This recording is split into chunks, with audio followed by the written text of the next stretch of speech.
India viral news में आप सभी का स्वागत है। मैं सिकंदर रंगरेज।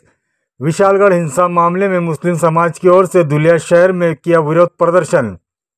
विशालगढ़ पर हुए हिंसा की घटना का असर अब पूरे राज्य में देखने को मिल रहा है। आज 21 जुलाई 2024 को धुलिया शहर में मुस्लिम इलाकों की सभी दुकानें बंद रही। मुस्लिम समाज पर हो रहा अन्याय और अत्याचार के खिलाफ प्रदर्शन किया गया। धुलिया शहर में विधायक फारूक शाह के नेतृत्व में कई संगठनों और राजनीतिक पदाधिकारियों की मौजूदगी में धरना आंदोलन किया गया।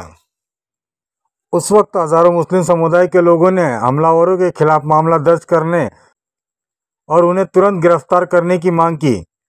यह विरोध प्रदर्शन धुलिया शहर के तिरंगा चौक इलाके में किया गया। आंदोलन के चलते आज सुबह से ही धुलिया शहर के सभी दुकानें पूरी तरह बंद रही। धुले जिला पुलिस अधीक्षक श्रीकांत धेवरे, अपर पुलिस अधीक्षक किशोर काळे, सहायक पुलिस अधीक्षक ऋषिकेश रेड्डी वो धुलिया पुलिस के जवान तैनात दिखाई दिए। आप देखते रहिए इंडिया वायरल न्यूज। हमारे चैनल को लाइक शेयर सब्सक्राइब जरूर करें।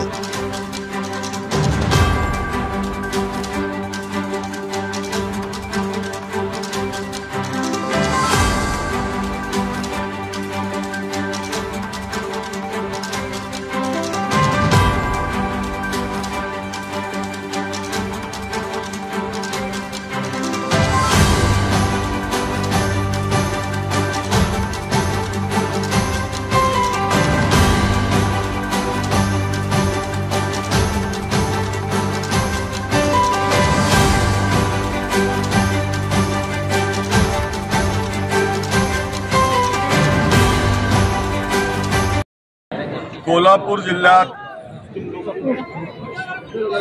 विशालगड नावाचा एक किल्ला आहे आणि त्या किल्ल्यापासून 3 किलोमीटर अंतरावर गजापूर म्हणून एक मुस्लिम धर्मियांची वस्ती आहे आणि त्या वस्तीमध्ये आमचे जे मुस्लिम बांधव राहतात त्यांनी आपल्या ईश्वराची प्रार्थना करण्यासाठी एक मशिदीची निर्मिती केलेली आहे। त्या मशिदीवर दिनांक 14 रोजी काही समाजकंटकांनी हल्ला केला आणि तेथील जे रहिवासी आमचे मुस्लिम बांधव आहे त्यांच्या घरांची नासधूस केली, त्यांच्या वाहनांची जाळपोळ केली आणि त्या निमित्ताने मी 2 दिवसापूर्वी मुख्यमंत्री महोदयांना त्यांच्या बंगल्यावर जाऊन भेटलो आणि त्यांना ही सर्व वस्तुस्थिती सांगितली। त्या निमित्ताने त्यांनी तत्काळ अल्पसंख्याक मंत्री अब्दुल सत्तार साहेब यांना फोनवर आदेश केले की तुम्ही तत्काळ एक ह्या बाबतीत बैठकीचे आयोजन करावे आणि त्या निमित्ताने परवा सकाळी 11:30 वाजता मंत्रालयात मुख्यमंत्री आपले अल्पसंख्याक मंत्री अब्दुल सत्तार साहेब यांच्या दालनात एक बैठक आयोजित करण्यात आलेली होती। त्या बैठकीत आम्ही कोल्हापूरचे पोलीस अधीक्षक आणि कलेक्टर साहेब या दोघांना पण जॉईन केलेला होता। तिथे मी त्या एसपींना पण सांगितलं आणि त्या कलेक्टरला पण सांगितलं। एसपीला मी म्हटलं साहेब आपण बांगड्या घालून घ्यावे, कारण आपण असताना आपली पोलीस फोर्स असताना सुद्धा ज्या हरामखोरांनी आमच्या मशिदीची नासधूस केलेली आहे तर तुम्ही या ड्युटीवर राहणे योग्य नाही अशा मी त्यांना सांगितलं। नंतर त्यांनी आम्हाला उत्तर देताना सांगितलं की ह्या बाबतीत आम्ही आतापर्यंत 5 वेगवेगळे गुन्हे दाखल केलेले आहे आणि प्रत्येक गुन्ह्यात 200 ते 250 म्हणजे आतापर्यंत 1050 लोकांवर गुन्हे दाखल केलेले आहे आणि आतापर्यंत 65 लोकांना अटक सुद्धा केलेली आहे। नंतर जिल्हाधिकाऱ्यांनी आणि सांगितलं आम्हाला की आम्ही पूर्णपणे जे लोक आहे, जे दंगलग्रस्त लोक आहेत त्यांची मदत करतो आहे आणि त्यांना 2 वेळाचे जेवण सुद्धा आमच्याकडनं दिले जात आहे आणि प्रत्येक ज्यांचे जे नुकसानग्रस्त आहे, ज्यांचे नुकसान झालेले आहे त्यांचे तत्काळ पंचनामे करून आम्ही तातडीची मदत त्यांना 50-50 हजार रुपये पण देण्यात आलेले आहे। परंतु या सगळ्या गोष्टींवर आमचं समाधान झालेलं नाही आणि मी मुंबईहून आल्यानंतर येथील जे आमचे धुळे शहरातले जेवढे कार्यकर्ते आहे, जेवढे नेते मंडळी आहे, या सर्वांनी मला सांगितलं की ह्या बाबतीत आम्हाला एक प्रोटेस्ट, एक एहतजाज, एक निषेधात्मक आंदोलन